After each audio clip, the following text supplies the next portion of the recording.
Hi everyone, welcome back to the Rose Challenge. Okay, now we're on rose number 10, and let's get going with this.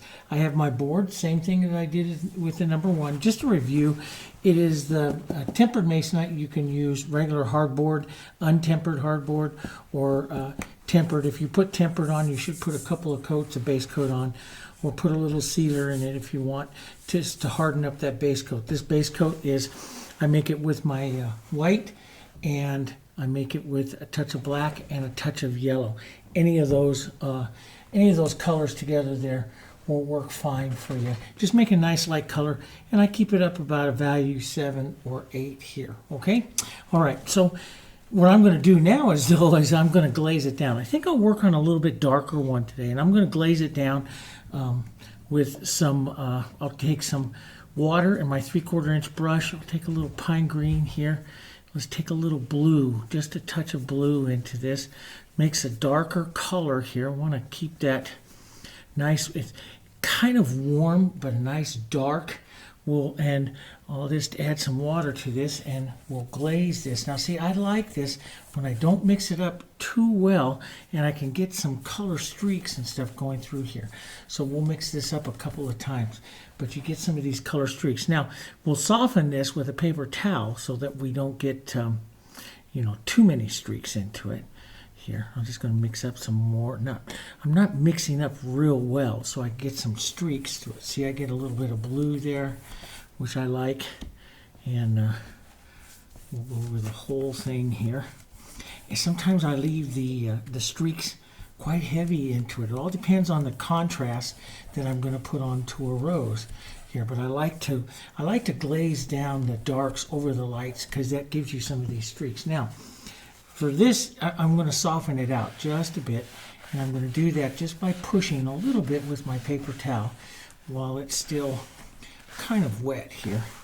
We'll push that just a bit. And if you want, you can take that color a little bit softer over it again and just soften that down. Now, and the more you do, the more layers you do, of course, the darker the board gets, but the softer it'll get too. So I'm going to leave some of these streaks here, like this. Here, I think that's enough. And I'm going to put some other colors into the background. So I like some other colors to go well. And since we do have blue in there, I do like the coolness of the blue come here. Maybe blue violet, a little blue violet. That's pretty. So phthalo blue and blue violet. Going through the colors here again, this is the Hansa yellow, yellow oxide. This is the naphtha red light, burnt sienna, pine green, phthalo blue, quinacridone violet, red violet, black, and white. This is my normal fun painting palette that I like to do a number of things with, because it has the cool colors and the warm colors. That's how I separate it out. So let's put a little blue into this, maybe just a touch lighter. So a bit of contrast into that here. I just like that. Just let that fade away. You can do, the Dutch masters had a way of flower composition and stuff they called St. Andrew's Cross. And I teach about that in all of my floral classes, floral seminars and stuff. But we can emulate that just by crossing the blue here this way. What that does is it kind of like says, here's my center of interest. Now, of course, here we'll cover it up, but with the flowers and stuff. But it's still something that it's a nice thing to know. So there we got a nice setup here, a little bit different. So when I'm going to work on here now, I'm going to kind of decide my rose here to key off of that blue. So what's a complement of blue? You head to your oranges a bit. So let's go to an orange. This is a real bright orange. This is, which will soften down.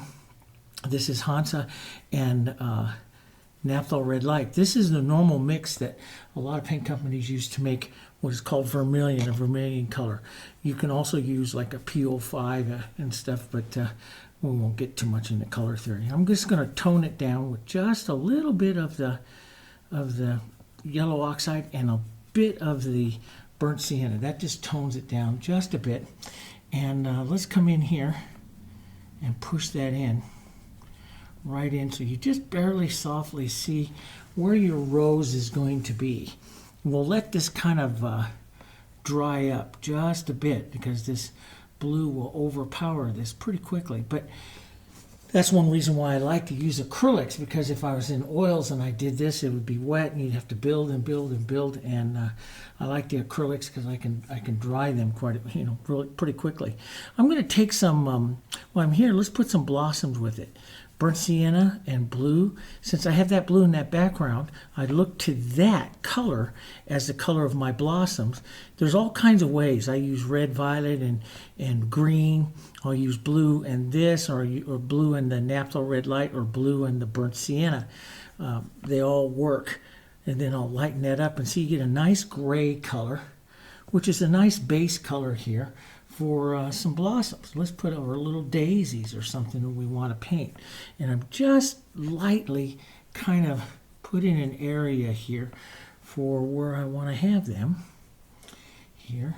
And so let's put one right out here, and some ideas and stuff going on, some other little just color movements and stuff like that. Now this is, we'll push this around a bit.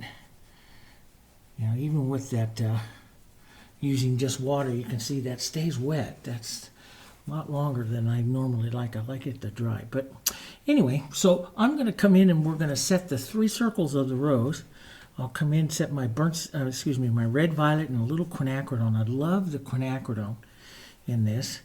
And I'm going to come down about a third right in here, divide my rose up into its 3 parts, push, go around. That puts the nice deep dark. Then I'll lift the pressure and small movements going out till we get that color there. And let's put some of that dark, come up about a third here. Let's just cool one whole side of this rose, darken and cool. We'll let the other side stay up there with that orangey kind of color. Now, I am going to do something a little different this time. Something I do is I'm going to take some of my brighter orange and I'm going to push it right back into this rose, into the cool color here. And you can see you get a little different look that way. So, and then we'll push some of that orange right up in here as well. And since we use that color, I'll push that orange around for harmony, moving it around your painting here. We'll push some of that into some of the other blossoms and stuff like that there. Okay, so let's head over here. Let's take our orange a little bit more pinky here, so we won't add quite as much yellow. So you see it'll go a little bit more pink here. And let's take that and let's just put on the first light stroke of our bowl. And then we'll just pull down just a bit here, and we'll draw some of the rose over like this. And you can push that down into the shadow there, but you start to see the bowl. That's the big thing here. Start to see the bowl. Now, before I go out to the reaching petals, I'm gonna lighten up again. And when I lighten up, I always like to make it a little smaller here so I can see the difference in between my front and the petal I'm just about to apply. So you can see that difference there.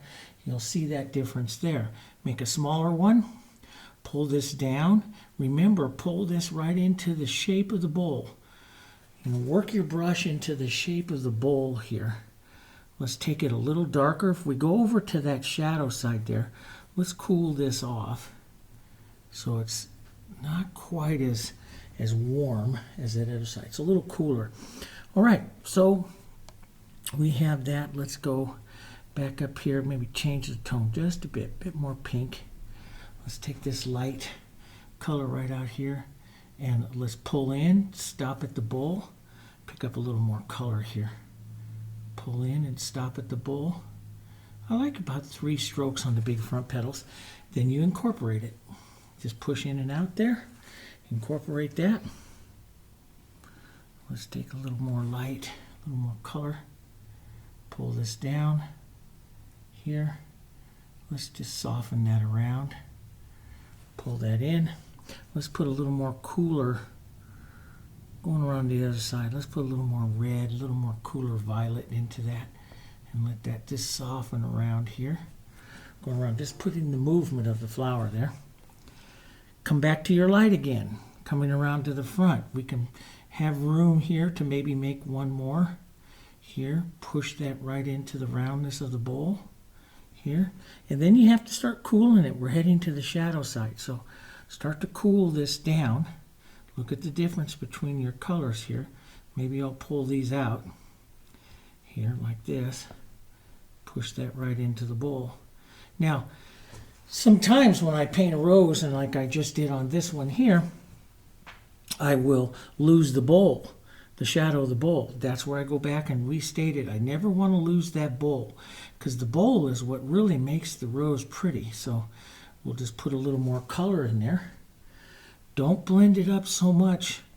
You know, I like to leave the little streaks of movement and stuff like that in there. Okay. Now, overall on the board, my rose feels a little big. I don't worry about that till right about now. I take some green. Let's take some green. Let's cool that down. A little burnt sienna and then a little bit of red violet here. And you can negative paint down with some of the dark, shadowy leaf colors. If you ever get your rose a little big, just take some of these colors and start painting down. It creates lovely movement there into the background, but you can use these. Let's go just over to the warm side here. We'll go a little more burnt sienna and pine green, and we can use these just to paint down just a bit here. Some of the sizes here. So you can adjust the size of your rose. And that happens sometimes. You know, it happens to me quite a bit because, you know, I just tend to get bigger. So now I've just taken the rose back down in size.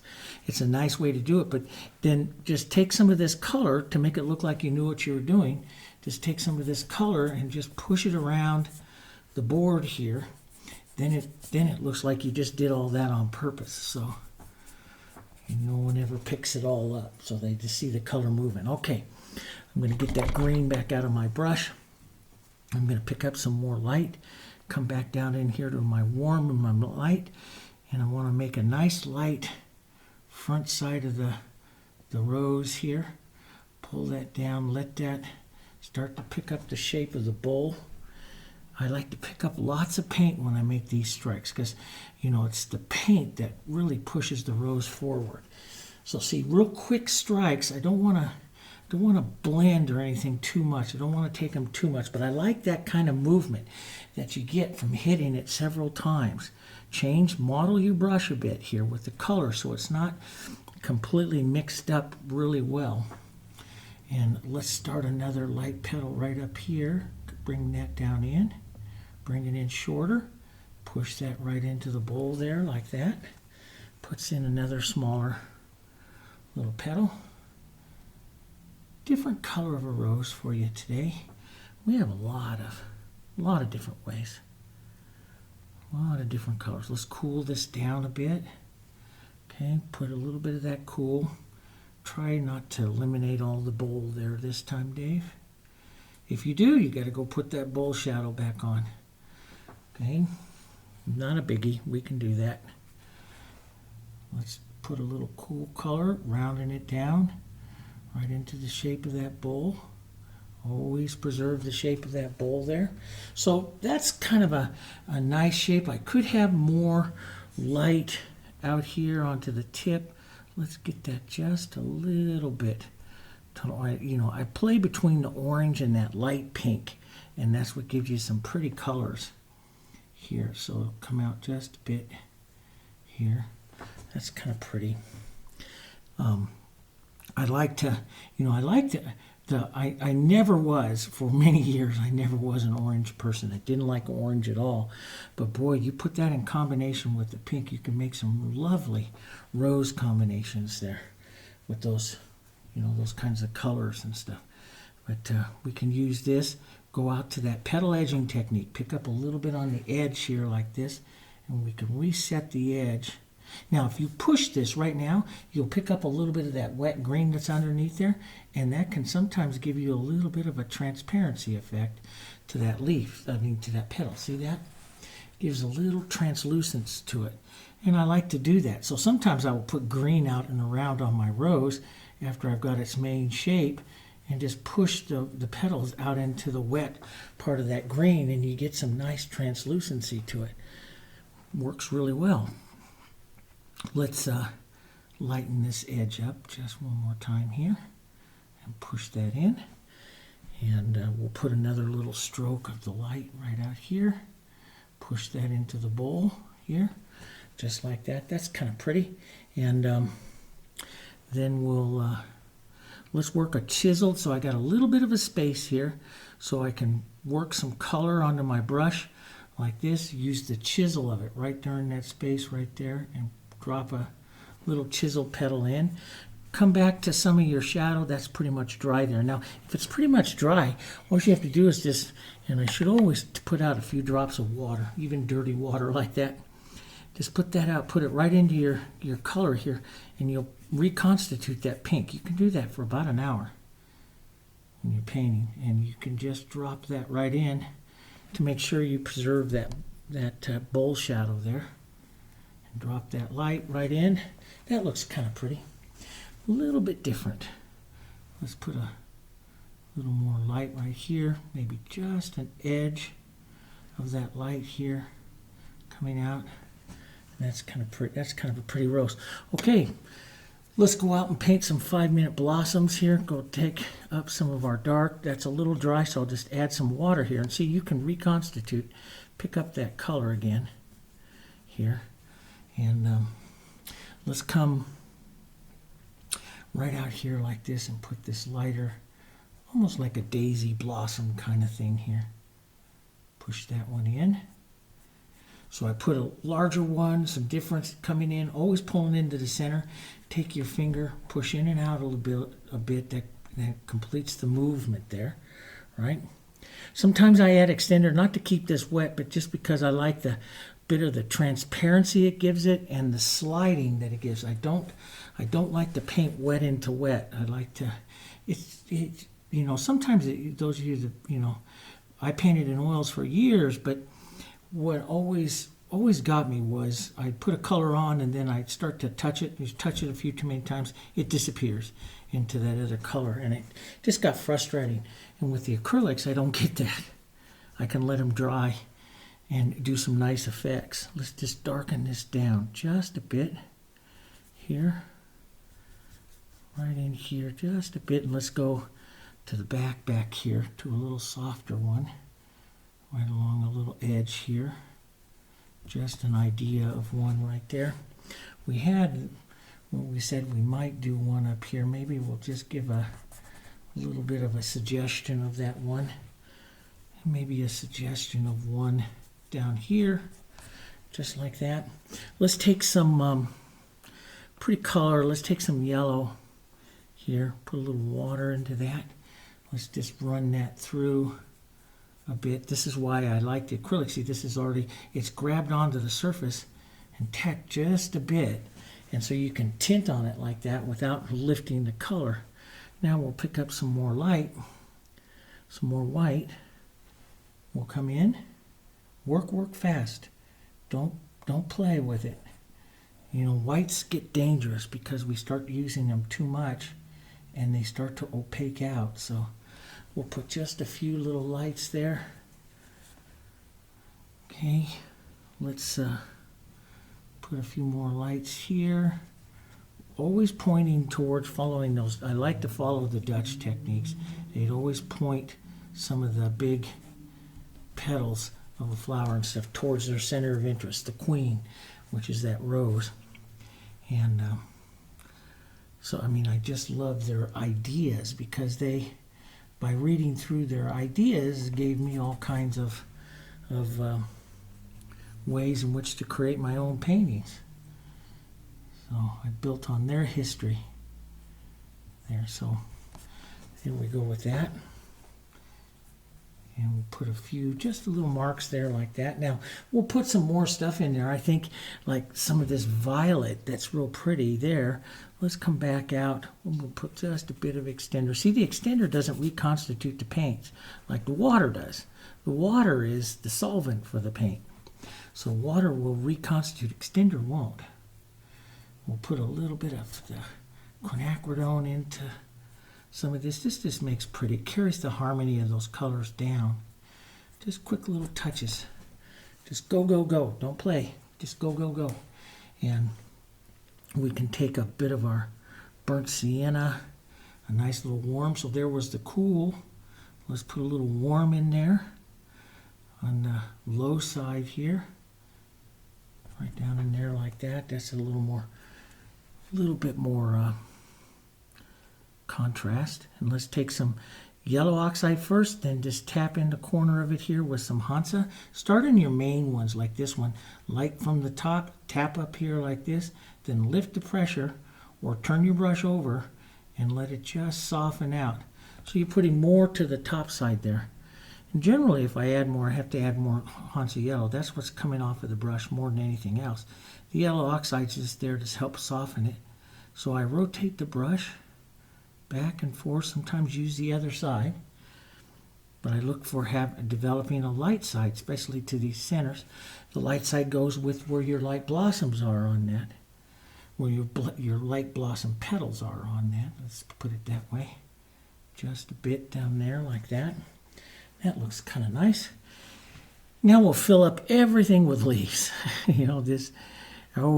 My whole thing was, you get done with your design, you had a hole there or something, you don't know what to put in there, put a leaf in there. Start filling everything up with leaves. So I'm going to take some pine green, burnt sienna, lighten it up with some light color here, some white, and 1 or 2 strokes, or excuse me, 2 or 3 strokes really, to make the shape of the leaf. If I'm making small ones, sometimes I can get it through with just 2. Here, let's get a little more color. I always like to try to change up the color a little bit. Let's put a bigger one in here. Got a bigger hole, so we'll do a bigger leaf there. Right in there like that. Let's darken this down just a bit as we go over here towards the back, towards that shadow here. So we'll push our color a little darker, a little more green, a little more burnt sienna. So the color goes a little darker. Let's put a little bit of that out here. Push that around a bit. Okay.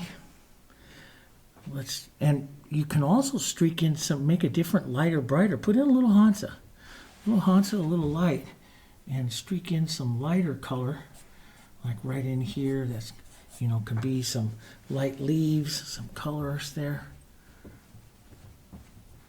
Push some of that around. Get back to your toned colors, a little bit more burnt sienna as you get back down here. Just change up your colors. Change them up so they're not always exactly the same. You can take that cool that we made before, which is the pine green, and just a little bit of that red violet, and you can use that as any kind of little shadowing here that will help and push back some of these others. You can use it to negative paint around that rose again. And I'm going to shape that leaf up a little bit more, but I just wanted to get some color in there for right now. So you can use this to help shape the darks here. A little bit more shadow color here. And around. All up to you. You vary the color on your flowers. You should vary the colors on your leaves, and you could use some negative painting here to reshape some petals on your blossoms there. Make those kind of nice. I think because I'm on a dark background here, I'm just going to take a little lighter green this time. I've been making the stems with darks and stuff, but we're lighter here this time. So let's drop the stems in. Some stem movements like that with our lights this time. And grab those. They should be connected some way. You could use that light also to help say, the vein line on your leaves. Okay, and then let's lighten yellow green up a little bit more here and make this a nice lighter leaf here. Coming out here like this, lift off some of that shadow. So sometimes, many times I touch the leaf and remove, and sometimes like these I don't. I'm just touching them. Don't always paint them the same. That's the thing, is I'm always changing. You know, there's always ways to change. You can hit a little light to the light side on a few of them, just so they show the light here. And that's pretty good. And then you have to just look, you know, do you want to do any more? You know, I always go back and look at my my main center of interest flower here again. Do you want any more? Do you want to retouch any more yellow around? You know, just touch some of that, this yellow oxide. I like the yellow oxide. You can go as bright as that Hansa. That yellow oxide's kind of nice. Do you want any more of that? Do you want to restate? Let's get over towards our orange kind of color here. Put that into our white here. Do you want to restate any more lights? Like I'll put this in. I'm going to wipe that extra out of my brush here. Pick up more white. Set a little bit of the heavier white on the edge of my brush here, right up onto the edge, and pull through that petal again. That could be a little lighter, even though I do like that color. It could be a little lighter. I'm looking at it compared to my blossoms. So my feeling is right now, increase the lightness in the rose because of the blossoms. And I like the little daisy blossoms there. So I'm just going to increase the lightness here on the front of the rose to compensate for that, which increases the contrast just a bit. And good. I think that'll about do it on this one. That's all I want to really do. Maybe bring that chisel out here one more little bit, and then just like that. That chisel petal out just a bit more. Yep, like that. And I think that's good. So now you see a little bit different working of the colors. You know, those oranges and pinks work really pretty together. Well, I just hit that light. So let's just restate that. Yeah, that's kind of pretty. Maybe slightly softer, just a bit of cool, and then stop playing, Dave. We all get into that playing, don't we? Here we go, just like that. That's kind of pretty. Drag that around. There's that bull shadow a little bit there. Just like that. And hit that last. I like that powerful stroke. There we go. Something like that. That works, I think. That's worth signing, putting in a frame. Okay, let's see what it looks like on the frame. I have one right here. So you see that? See that little bit of dark there in that frame. That's going to look kind of nice. Okay, so there's number 10 in just about 27 minutes or so there. So that's not so bad. And we get that couple minutes of extra talking there. We got right into it. 27, 28 minutes. Get her done. Try to get her under 30 minutes, okay? And enjoy.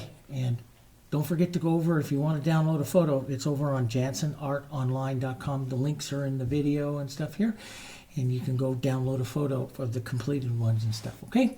All right, I'll see you on number 11.